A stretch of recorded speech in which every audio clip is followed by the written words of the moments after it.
Food price outlook also out this week.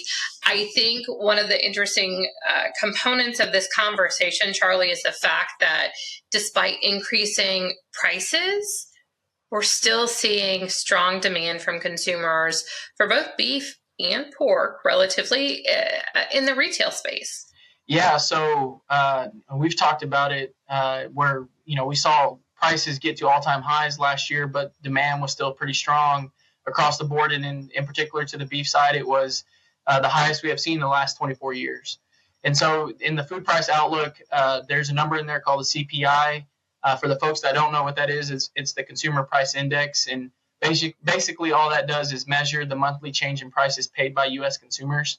And so going from February to March, beef was actually up 1.6%, and pork actually increased 2.2%. So both protein sectors, from a consumer perspective, the CPI went up over the month.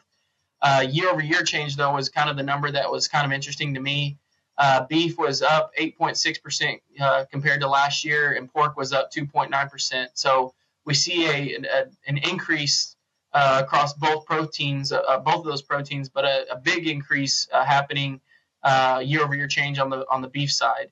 And so to me, that starts the conversation in terms of, are we going to be reaching that threshold of the willingness to pay by the U.S. consumer for beef?